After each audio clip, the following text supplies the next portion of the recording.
구정 명절 잘 쉬셨죠? 네. 배탈 안 났죠? 네. 제가 오늘 설교 준비를 하면서요,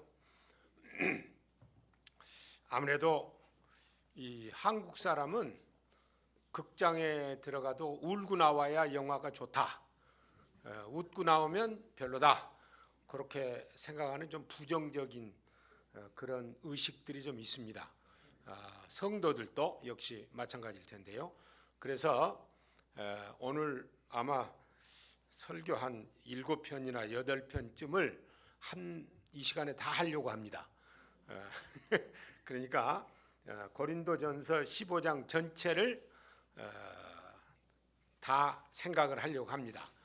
그러니까 고린도전서 15장 이 부활장을 앞에 펴놓으시고 그리고 같이 따라가면서 하나님의 말씀을 생각하기를 원합니다. 고린도 교회는요, 문제가 많은 교회였습니다. 1장에 무슨 파 막 나오죠. 그 파당이 많이 있었고요. 그리고 5장에 보면 음행이 또 있었어요.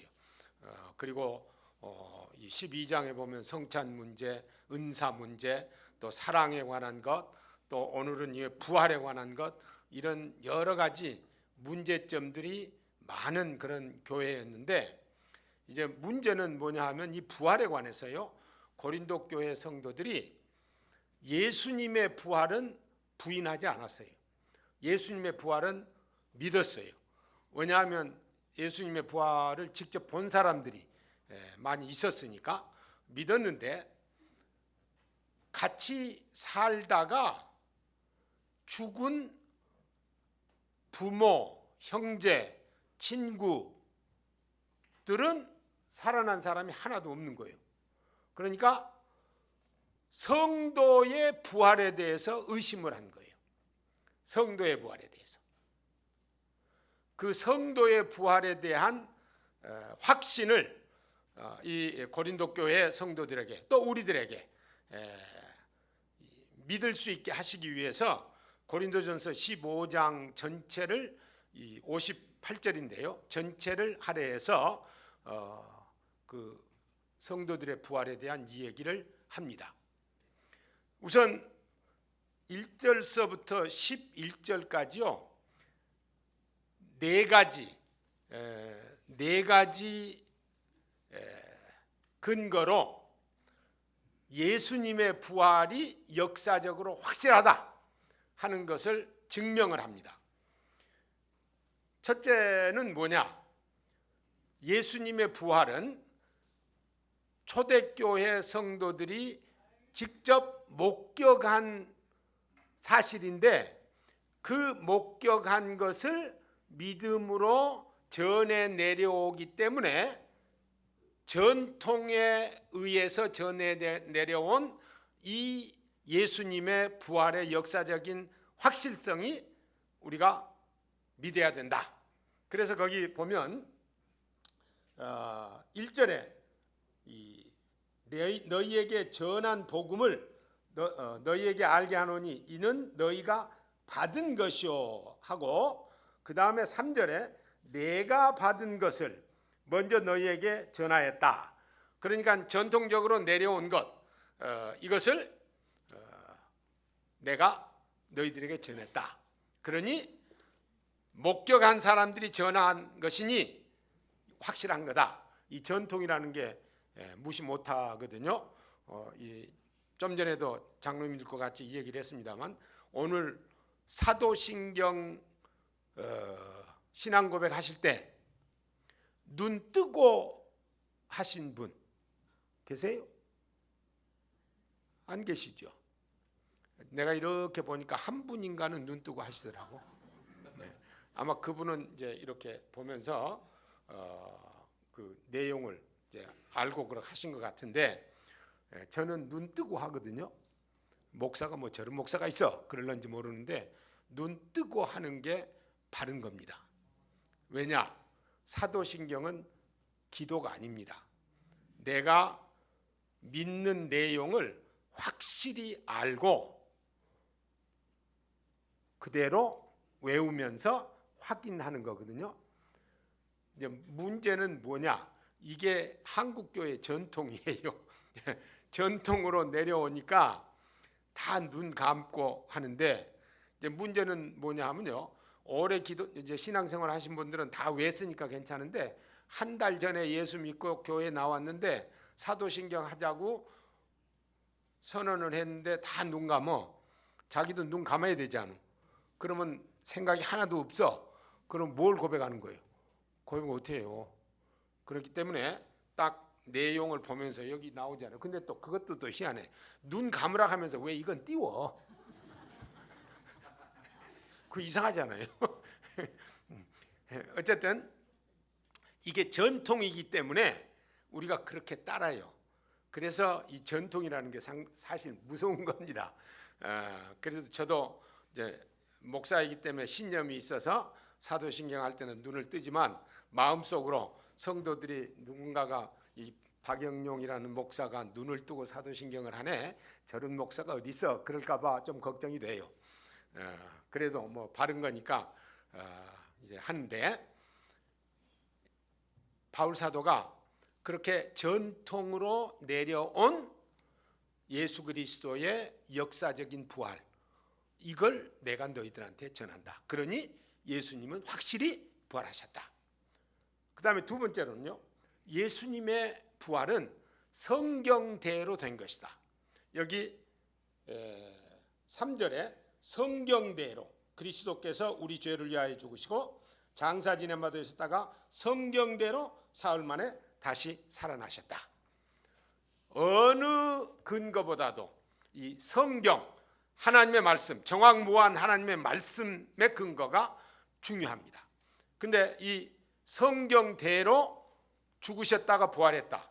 우리가 구약에 가셔서 보면 뭐 이사야서 53장이라든지 시편 22편이라든지 이런 것에서 너무도 명백하게 예수님께서 죽으시고 그리고 예수님이 부활하셨다. 성경에 예언됐고 또 오셔서 죽었다가 부활하셨고, 그러니 성경대로 된 것이다 라고 분명하게 이제 예수님의 부활을 증명을 하고요.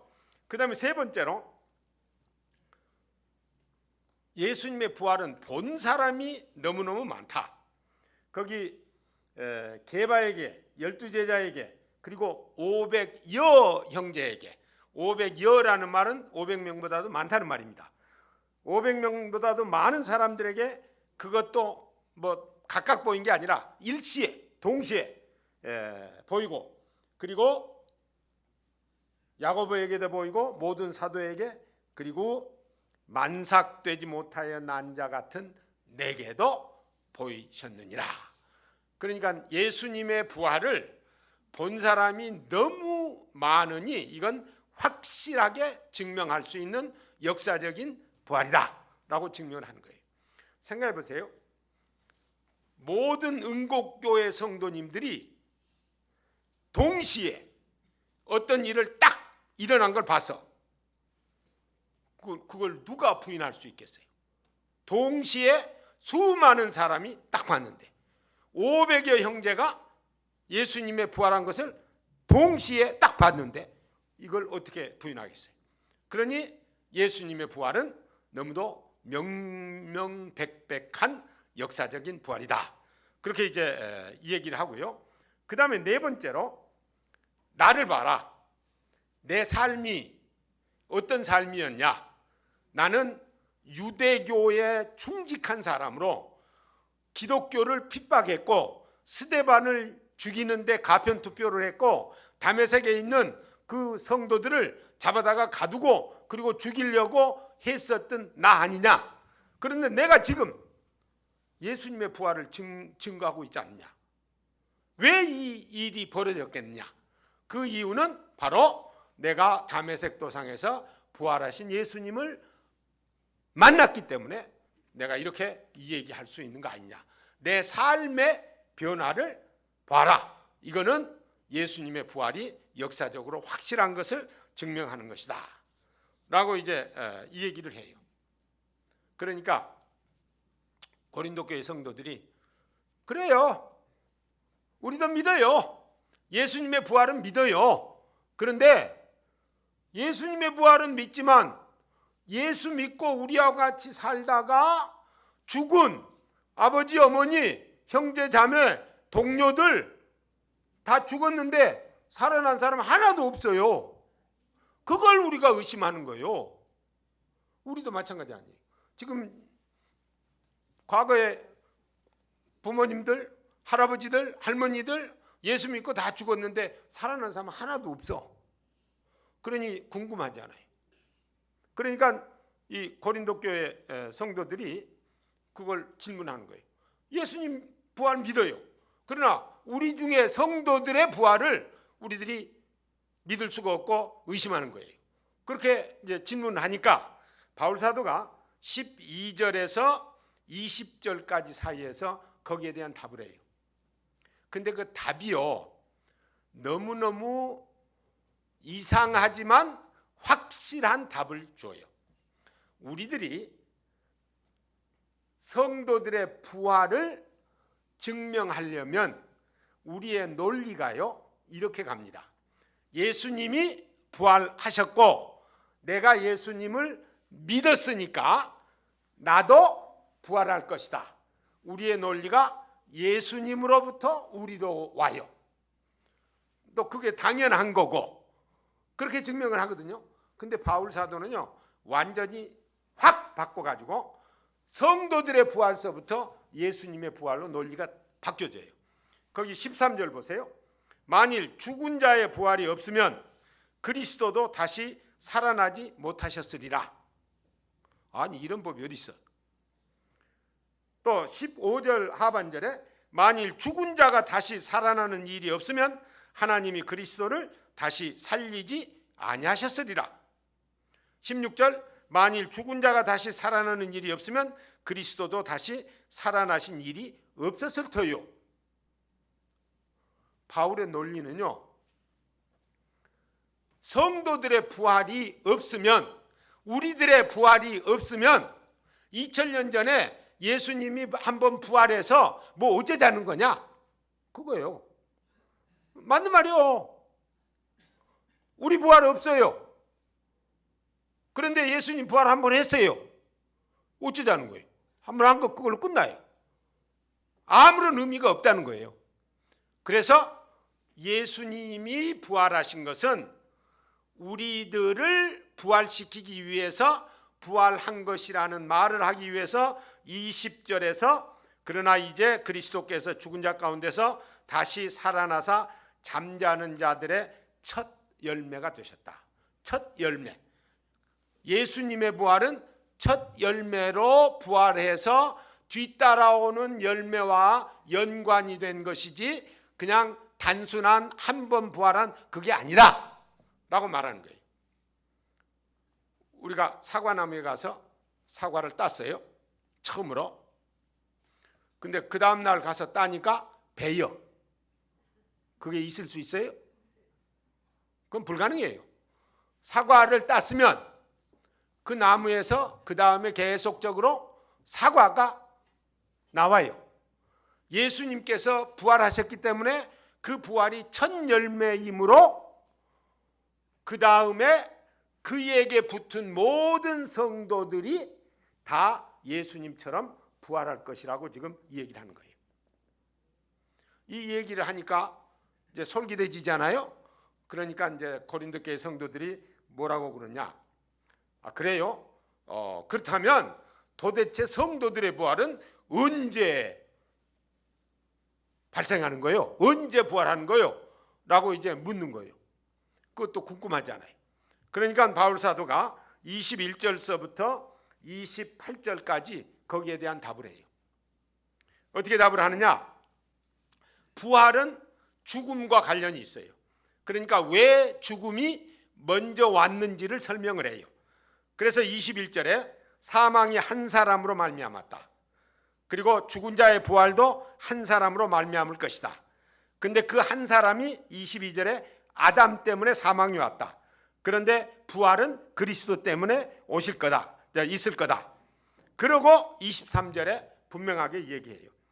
각각 자기 차례대로 되리니 먼저 부활할 사람은 첫 열매인 그리스도요. 그러니까 그리스도가 첫 열매로 먼저 부활할 것이요. 그 다음에는 그가 강림하실 때, 예수님께서 재림하실 때에 그리스도에게 속한 자가 누구요? 성도들이요. 우리들이 예수님 재림 때에 부활하게 될 것이다. 그렇게 언제 부활할 것을 분명하게 얘기하고요. 그때는 마지막이다. 그 후에는 마지막이다. 이제는 이 세상, 우리가 아는 역사의 종말이다. 그리고 그때가 되면 어떤 일이 벌어지느냐 하면 모든 통치와 모든 권세와 모든 능력을 멸하시고 하나님 나라를 예수님께서 아버지 하나님께 바칠 때, 이 나라를 아버지께 바친다. 예수님이요, 이 땅에 오셨잖아요. 30년 동안 사생활 하셨어요.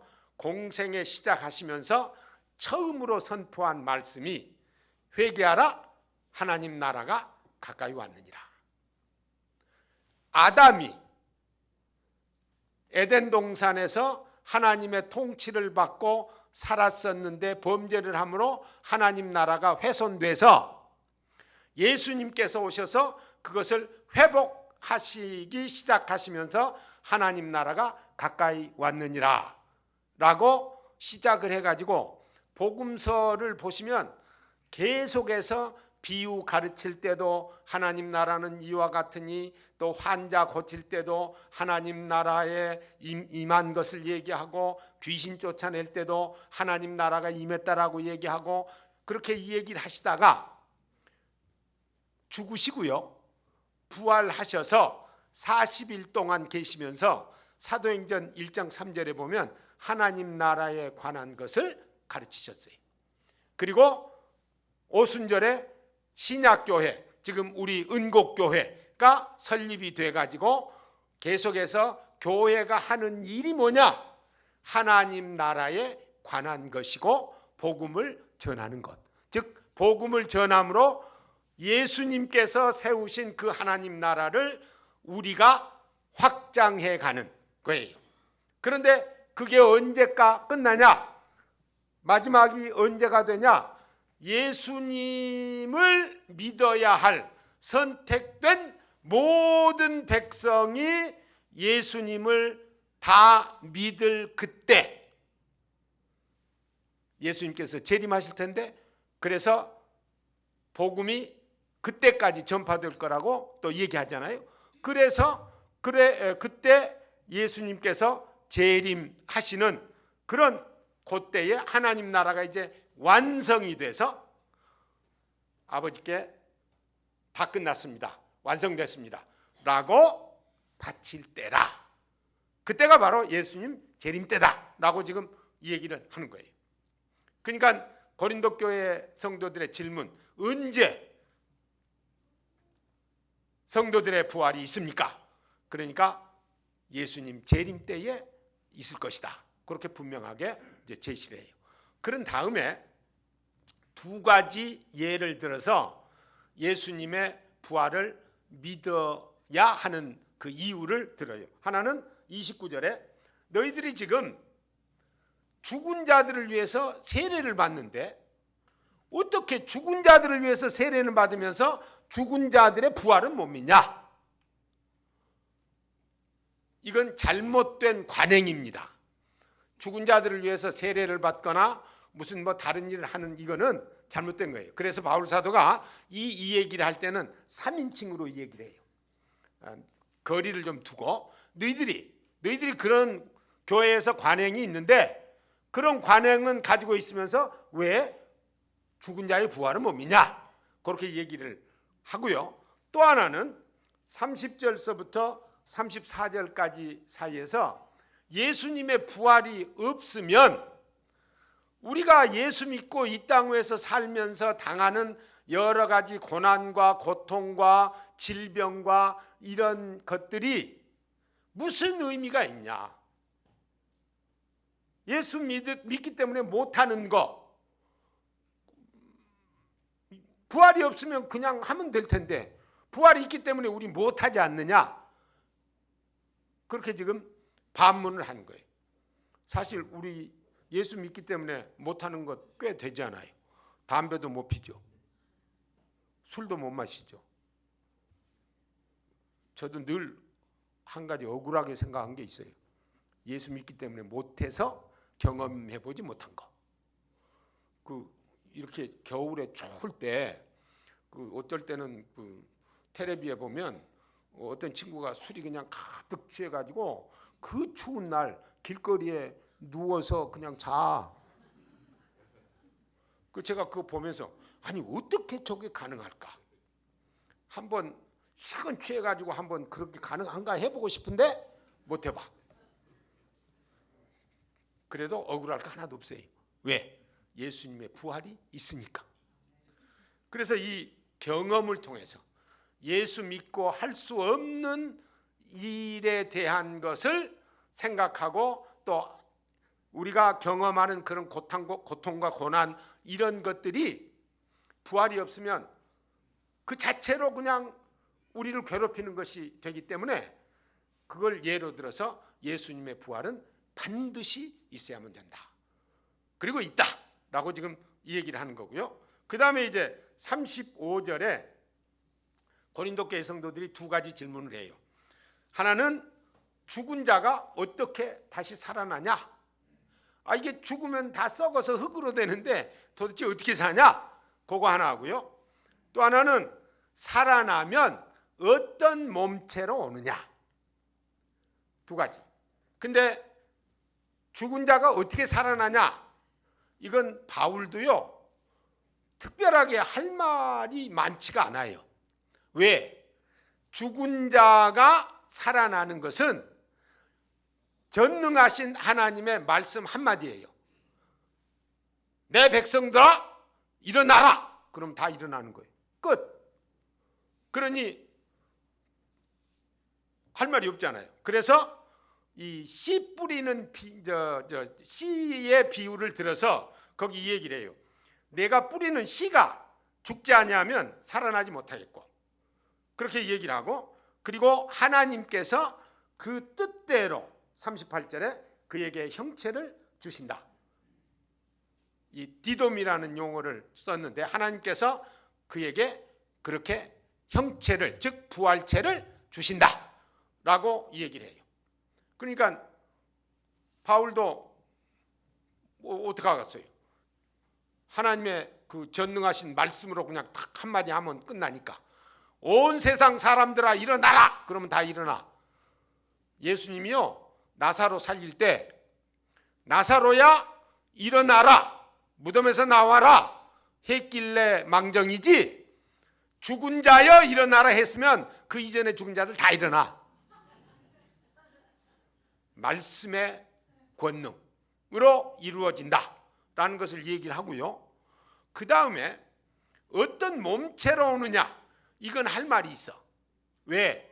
예수님이 부활하시고 40일 동안 부활체를 가지고 이 땅 위에 계시면서 일을 하셨으니까 할 말이 있어요. 그 예수님의 부활체를 보면요 너무너무 희한해요. 우선 그 부활체는 보이기도 했다가 안 보일 수도 있어요. 같이 대화도 할 수 있고요. 더구나 또 희한한 것은 먹기도 하는데 화장실은 안 가. 그리고 그 몸체는 몸체인데 벽이 문제가 아니에요. 그냥 지나가. 시간과 공간을 초월하는 이 부활체. 이 부활체를 바울 사도가 이렇게 표현을 해요. 42절에 죽은 자의 부활도 그와 같으니 썩을 것으로 심고 우리 이 몸체가 아담의 질서를 따라서 받은 것이기 때문에 이게 죽으면 썩거든요. 그러니까 썩을 것으로 심고 썩지 아니할 것으로 다시 살아나며 부활체는 썩을 수도 없고 죄를 지으려야 지을 수도 없고 영원히 살 수 있는 존재예요.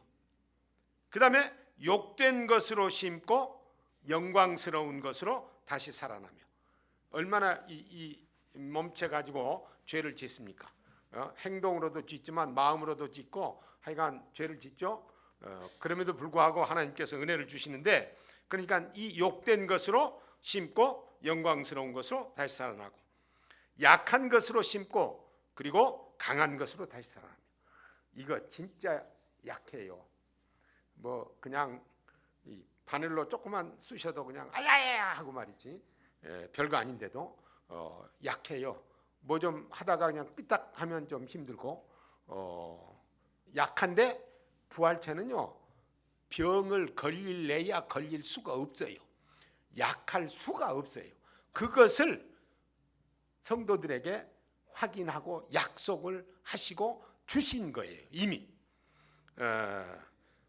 그렇게 세 가지로 설명을 한 다음에요, 44절에 육의 몸이라는 말로 우리 이 몸체, 이 몸체를 요약하고요. 그래서 육의 몸으로 심고 신령한 몸, 부활체를 신령한 몸으로 얘기를 해서 신령한 몸으로 다시 살아나나니, 부활체 신령한 몸으로 살아날 것인데, 그 다음에 그 하반절이 좀 제가 불만스러워요, 번역이.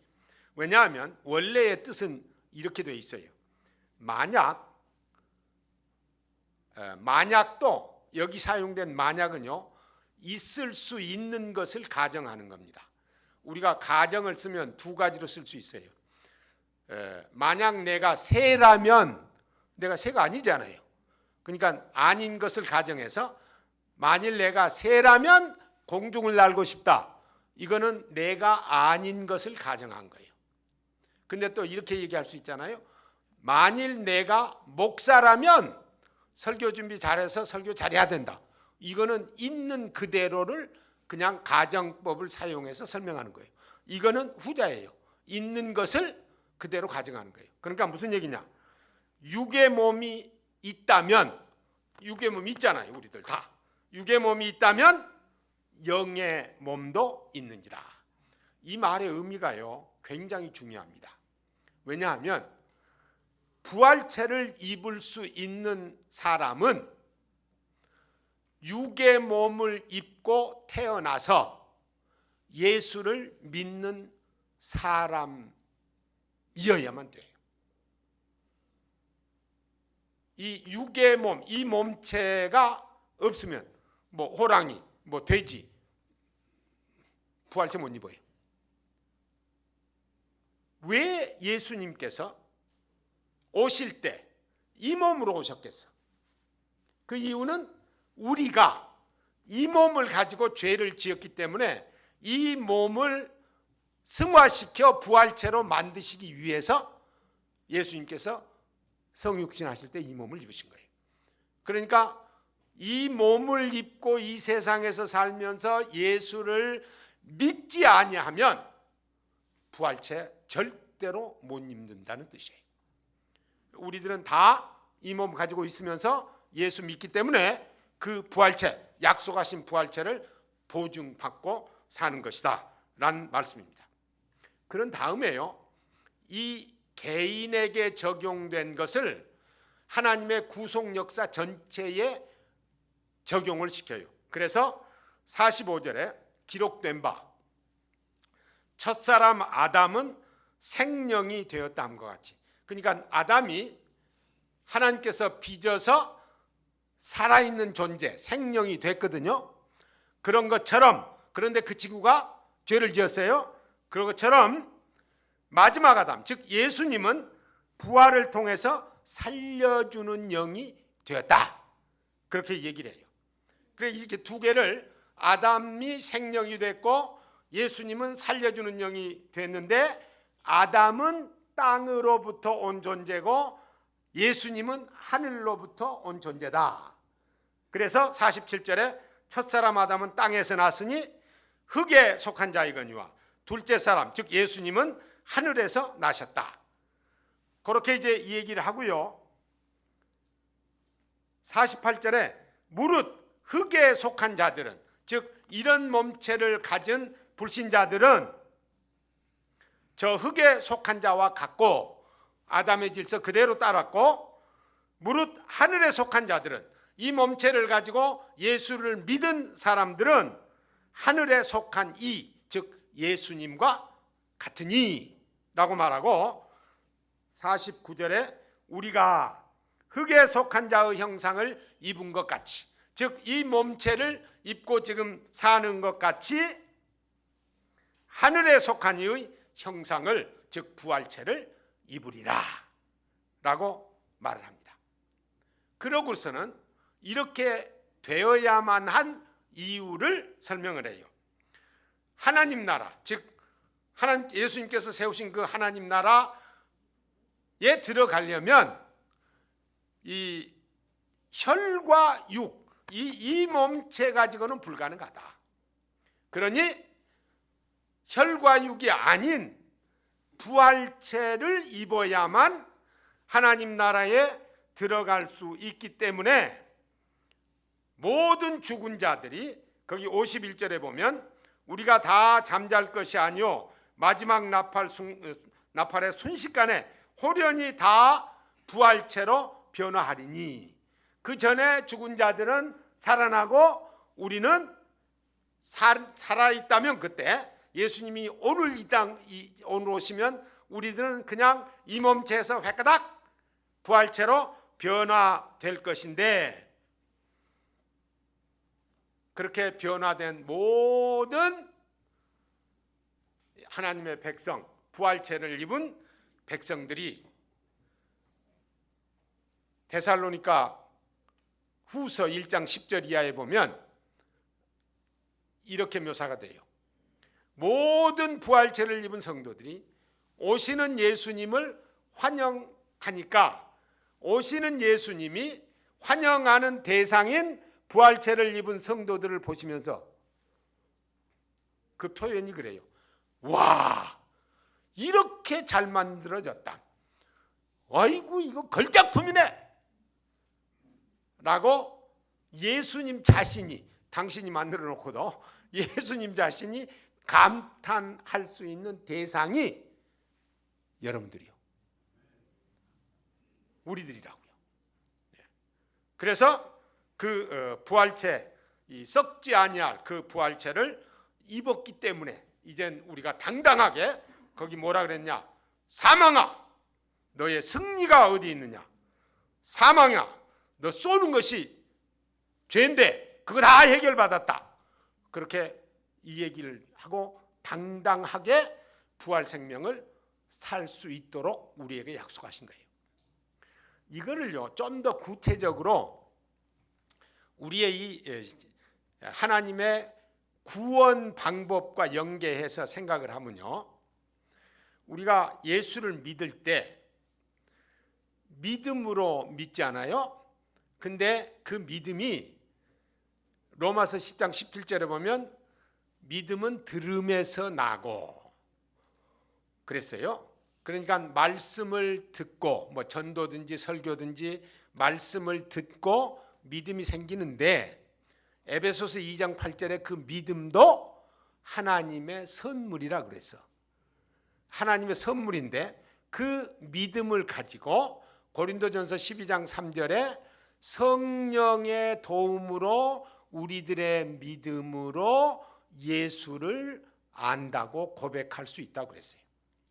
그래서 그 믿음을 가지고 로마서 10장 9절 10절에 보면 예수님의 죽음과 부활을 마음으로 믿고 입으로 시인하면 구원을 받는다고 그랬거든요. 근데 구원을 받으면 그 받는 순간서부터 고린도전서 3장 16절하고 6장 19절에 우리 속에 성령이 내주하신다고 그랬어요. 그래, 우리 속에 다 성령이 내주하세요.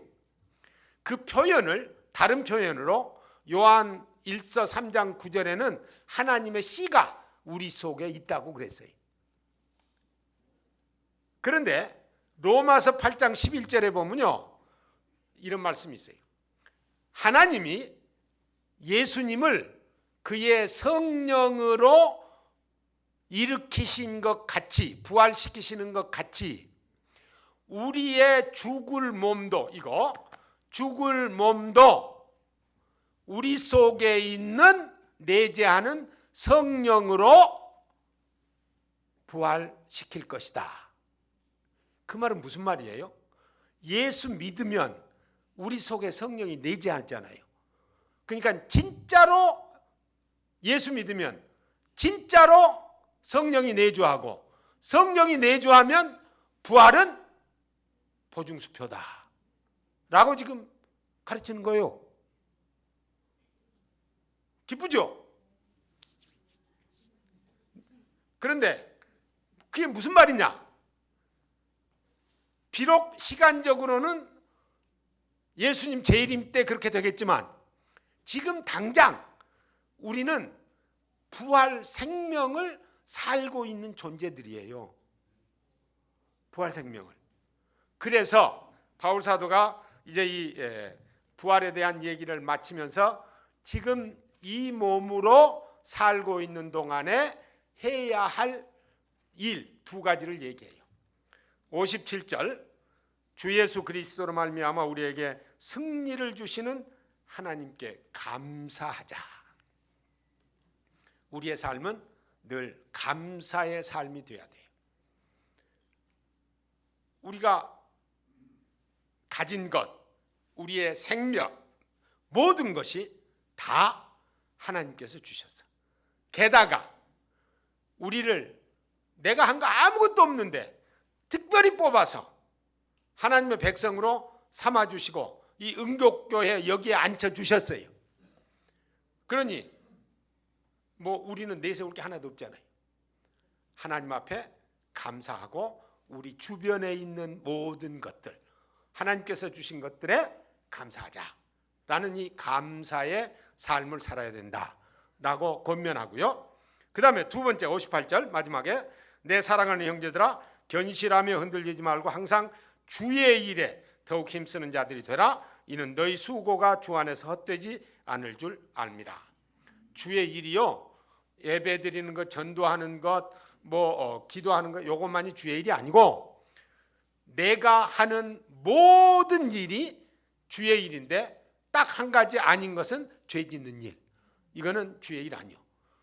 죄 짓는 것만 빼고 내가 하는 가정에서, 교회에서, 직장에서, 사회에서, 거리에서, 잠잘 때도 항상 하는 모든 일이 주님의 일이에요.